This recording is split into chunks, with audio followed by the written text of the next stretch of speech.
Hola, hola a todos, bienvenidos a este nuevo podcast Terapéuticamente Hablando, un espacio pensado para alentar el debate y las experiencias en torno a la condición neurodiversa por parte de los mismos terapeutas y dirigido también como un nuevo insumo a la comunidad que tiene esta interacción diaria con esta condición, ¿cierto?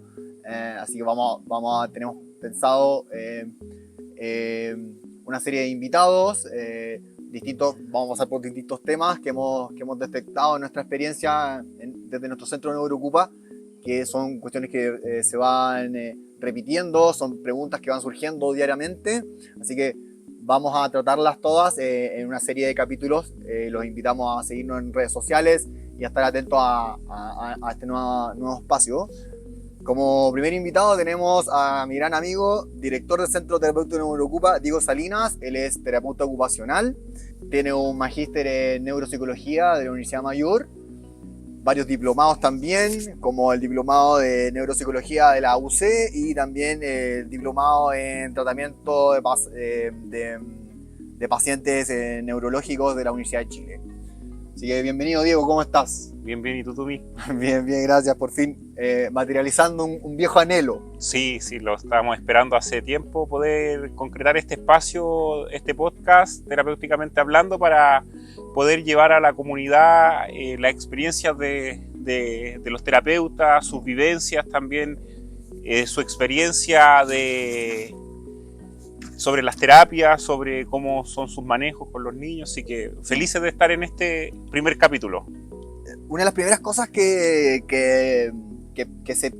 se detecta, ¿cierto? Es cuando se enfrenta uno a la neurodivergencia sin tener tantos insumos, digamos, para entenderla. Es este tránsito, ¿cierto?, que tuvo el término, en donde primero se describió como una patología y luego se pasó más o menos rápidamente, y en el estado en que nos encontramos ahora mismo, a entenderlo como un trastorno, como una condición, ¿cierto? Que no es, que es de alguna manera la antípoda de la enfermedad. Me gustaría que me pudieras contar un poco cómo ha sido este tránsito en tu experiencia como terapeuta en niños neurodivergentes. Bueno, hay dos cosas que se pueden decir que, bueno, cuando uno habla de neurodiversidad, habla no solamente del trastorno del espectro autista, sino que también habla del trastorno del déficit atencional por hiperactividad y otros trastornos. Entonces, cada uno de los trastornos denominados así por manuales, ¿no es cierto?, tienen su propio transitar, han tenido su propia historia, su propio recorrido, entonces cada uno es distinto. Si nos centramos como en el trastorno del espectro autista, bueno, ha pasado por un periodo muy patologizante, ¿no es cierto?, que era visto una enfermedad que incluso no tenía cura, a pasar después a ser un trastorno, luego a poder, actualmente está en la transición a ser una condición, ¿no es cierto? Una condición que es parte de nuestra vida. Yo siempre les explico como a los papás que van al centro, que es como cuando los niños nacen con diabetes, ¿no es cierto?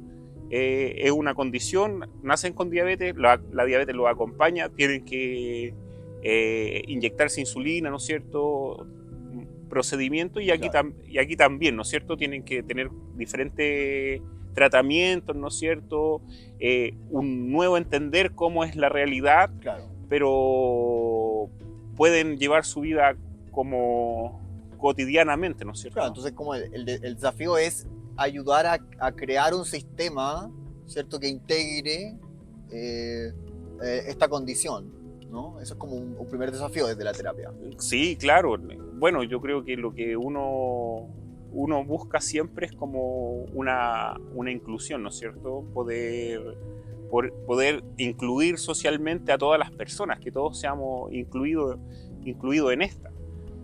Oye, ya ha calado en tu visión de terapeuta, ha calado demasiado hondo la visión de que el autismo es una enfermedad. Sí, yo creo que llevamos mucho tiempo creyendo que es una enfermedad, entonces está muy patologizado el tema del TEA, ¿no es cierto? Del autismo. Creen que los padres creen que cuando llegan que no hay alguna solución, que no hay un tratamiento que sea efectivo, sobre todo cuando hay un TEA más severo, ¿no es cierto? De mayor severidad. ¿Y cómo afecta esto, esta aprensión patologizante, por llamarlo de alguna manera, a ti como terapeuta al momento de sentarte con los papás y explicarles? En el fondo, esto es un sistema TEA. O sea, cuando una familia se enfrenta a esta condición, se altera todo un sistema, claro, ¿cierto? Y es eso lo que hay que abordar. Al principio es una barrera, ¿no es cierto? Es una barrera porque están predispuestos o pensando en que no tiene solución muchas veces o que no tiene un tratamiento efectivo o también no están las herramientas necesarias para poder trabajar o poder llevar el cotidiano del niño, que eso es muchas veces lo que pasa, que no están las herramientas necesarias en la familia para poder trabajar. Entonces, incluso de cosas muy básicas como anticiparlo, colocar horarios, poder generar pictogramas, que los niños puedan estar más estructurados frente como a su rutina del día a día. Todo eso no se conoce. Entonces, cualquier desajuste conductual que era distinto a sus hijos mayores, por ejemplo, que tuvieron hijos mayores y después tienen hijos más pequeños y nacen con la condición, ¿no es cierto? Están vueltos claro, es distinto, es totalmente distinto a mi hijo que estaba antes, tiene una conducta distinta. Entonces, el sistema, como dices tú, no sabe qué hacer, porque lo reto no pasa nada, lo castigo no pasa nada, lo trato con cariño no pasa nada.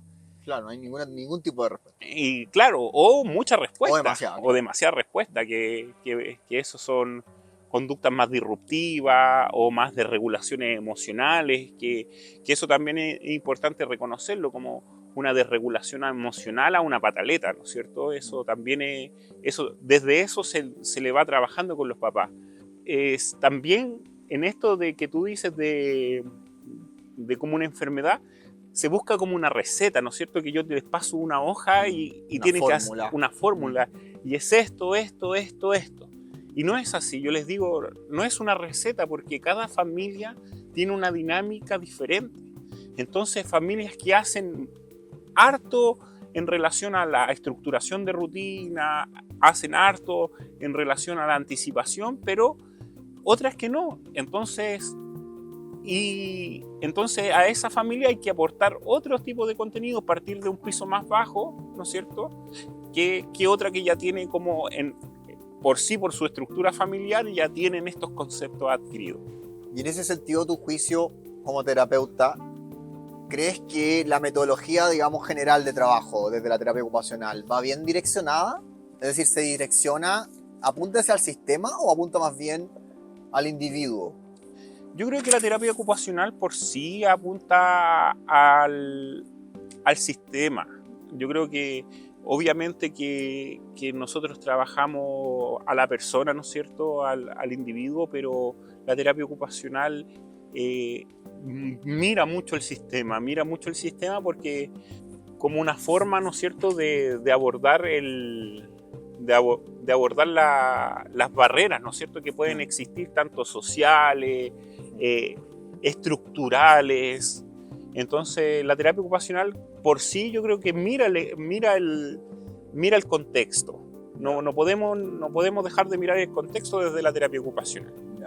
Sí, yo creo que a la terapia ocupacional o a los colegas nos falta de repente enlazarnos mayormente en estos casos con la psicología, porque mientras que los niños con la condición del espectro autista van creciendo, van desarrollando mayores dificultades psicológicas. Entonces ahí es donde la terapia ocupacional carece un poco de esta visión más psicológica.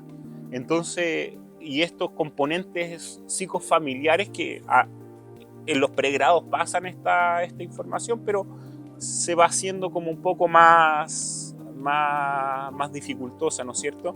Entonces, yo creo que una capacitación o algo que nosotros tenemos que ir haciendo es incorporando un poco el aspecto más formativo en relación a la psicología, tanto individual como familiar, ¿no es cierto? Muchas veces los papás no es que se sientan desplazados, pero necesitan más insumos. O sea, necesitan una intervención más directa, y que en algunos lados la encuentran, pero por lo que he escuchado, no es tan común. O sea, la terapia, sobre todo en programas como el PIE, por ejemplo, según lo que he escuchado, se va, aparte de ser muy distanciada, muy distanciada en el tiempo, estamos hablando de una sesión cada 2 semanas, es una sesión que solamente evalúa el comportamiento del niño, en este caso en un contexto específico, ¿cierto? Bajo límites especificados, pero que no interviene a la familia como sistema. Entonces eso yo lo he escuchado bastante. Los papás, algunos que entienden más un poco de este proceso, que ya más tiempo pasando, ¿cierto? En este desafío de la educación y la formación, ¿cierto? Dentro de la familia de un niño neurodivergente, ellos dicen, bueno, lo que hace falta también es que nos pesquen a nosotros, ¿cierto? Y se ofrezcan talleres, se ofrezcan conversatorios, que hay pocos espacios para eso, en realidad.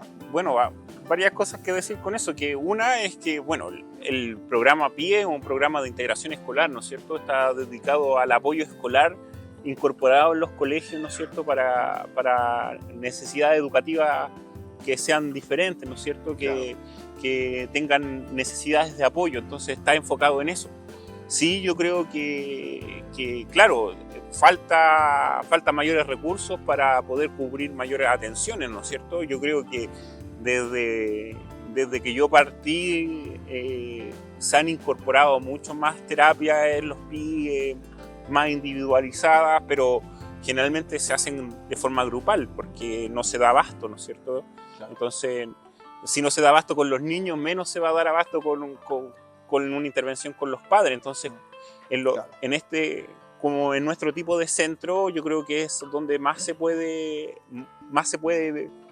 hacer un tipo de terapia más grupal, más familiar. Entonces, eso, y bueno, a nivel público esto no se da, entonces esperamos que en un futuro también se pueda dar, si eso es lo que uno quiere también. Pero si tú te has fijado, cuesta mucho hacer actividades o terapéuticas a nivel grupal y familiar. ¿Por qué? Sí. Porque ahí se toca con el tema que tú dices anteriormente, de la pregunta anterior, que sigue siendo algo patologizante. Entonces te dicen, acá tiene al hijo, véalo, trátelo, arréglelo, ¿no es cierto? Entonces yo no me involucro en esto. Y eso es lo que falta, saber que mis dinámicas personales, todo mi rollo que yo llevo desde mi infancia afecta también a mi hijo. Entonces, claro, toda mi forma afecta a mi hijo. Entonces, eso también es algo que se debe entender, se debe trabajar y se debe trabajar en grupo. Yo tengo que escuchar la experiencia de un papá que tiene un hijo mayor, ¿no es cierto?, o un hijo que está en la transición, si yo estoy con mi hijo bebé que recién me lo diagnosticaron, ¿no es cierto? Entonces, eso es lo que hay que trabajar, pero cuesta mucho incorporar eso porque sigue siendo algo que uno lo ve como patologizante, ¿no es cierto? Claro. ¿Y qué estrategias se puede proponer desde la terapia ocupacional para ir despejando ya el camino, allanando el camino? Porque entiendo que es un proceso complejo, largo, ¿cierto? Pero ¿qué se podría hacer? O sea, ¿qué se hace, por ejemplo, en el centro?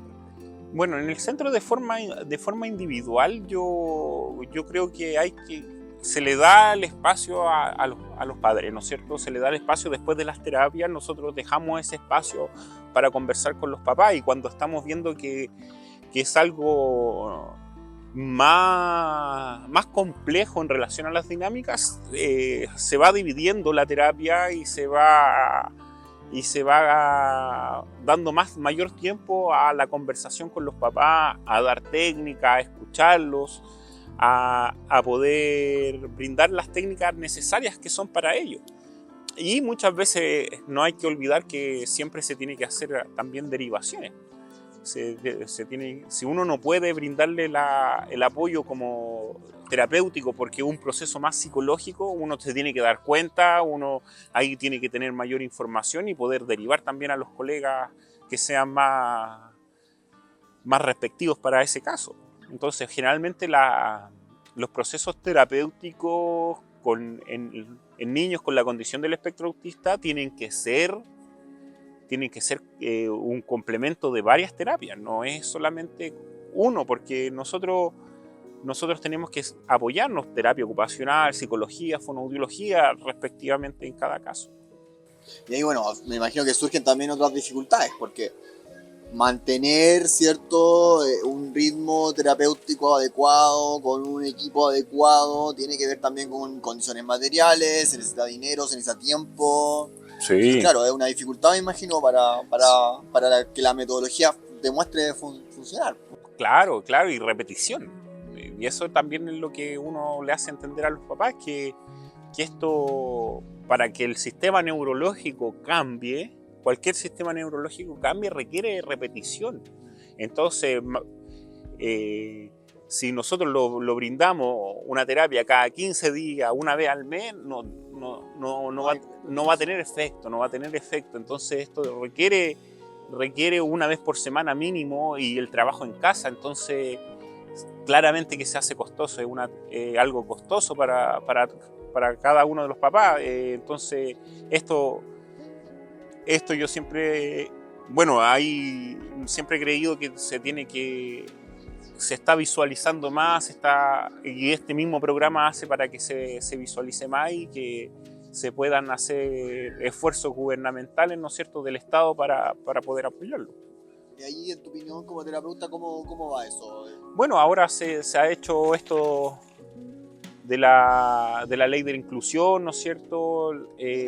Sí, el tema de las credenciales de discapacidad, que están brindando un cierto aporte para las terapias o para las necesidades de los niños. Entonces, bueno, es algo que no estaba, es algo que está. Entonces eso eso claro, es también un asunto muy nuevo, ¿cierto? En términos como históricos, ¿cierto? Esto aparece recién a fines de los años 40, ¿cierto? Claro.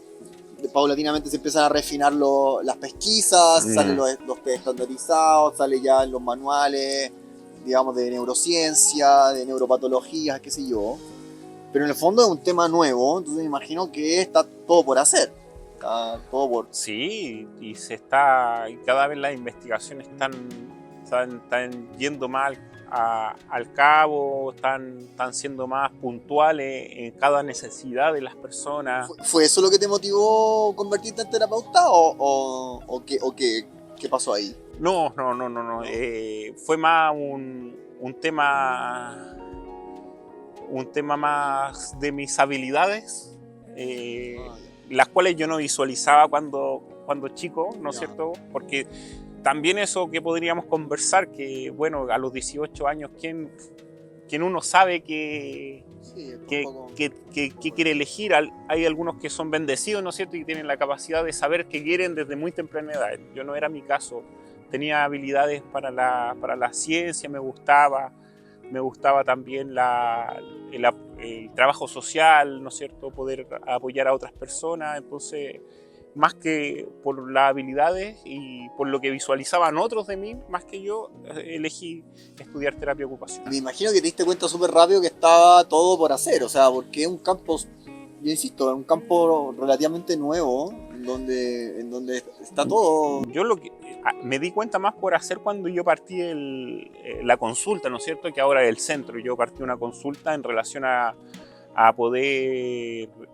tenía una necesidad de algunos pacientes, algunos usuarios que lo iba a ver a domicilio, y aparece el centro.